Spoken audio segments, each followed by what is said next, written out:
आज हिंदुस्तान में, आज देश की संसद में सबसे बड़ी किसान विरोधी सरकार है। नरेंद्र मोदी के नेतृत्व में चल रही ये सरकार, इसका डीएनए ही, इसकी सोच ही, इसका विचार ही किसान विरोधी है, गरीब और खेत मजदूर विरोधी। ये वही सरकार और वही लोग तो हैं साथियों, जिनके हाथ उन 700 किसानों की जिन्होंने बलिदान दिया उसके खून से सने हैं, जो साल तक, 1 साल से अधिक तक दिल्ली की सीमा पर पड़े रहे। किस लिए? खुद के लिए नहीं, इस देश के किसान के खिलाफ बनाए गए 3 काले कानूनों को खत्म करने के लिए। दिल्ली की सरकार ने उनके रास्ते में, हरियाणा की खट्टर सरकार ने उनके रास्ते में रोड़े बिछाए, गड्ढे खुदवाए, कीलें बिछवाई, परंतु ये आपकी ताकत है। वो सारे किसान भाई जो यहां बैठे हैं, खेत मजदूर भाई जो बैठे हैं, ये आपकी ताकत है कि दिल्ली की सरकार को किसान की जोड़ी पर आपने झुकाकर दिखा दिया।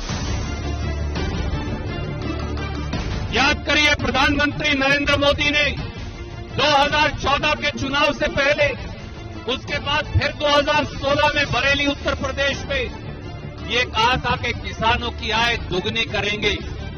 किसानों की आय तो दुगनी हुई नहीं, किसान का दर्द जरूर 100 गुना बढ़ गया। छत्तीसगढ़ की हमारी सरकार, राजस्थान की हमारी सरकार, कांग्रेस की सरकार ये चाहती थी कि जीरी पर, गेहूं के ऊपर किसान को बोनस दिया जाए।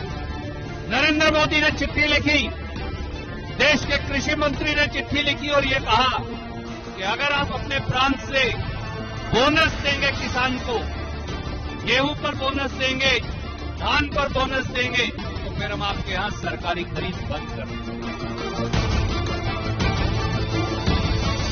ये पहली किसान विरोधी सरकार है जिसने हमारी खाद के ऊपर 5% जीएसटी लगा दिया, कीटनाशक दवाई पर 18% जीएसटी लगा दिया, किसान के ट्रैक्टर पर 12% जीएसटी लगा दिया।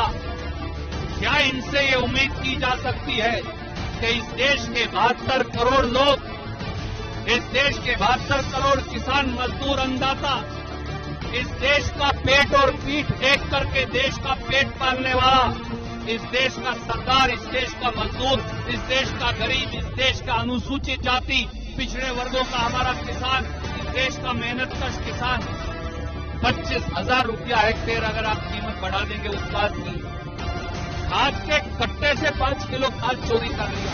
डीएपी और यूरिया की कीमतें क्या हुआ करती थी, आज क्या है?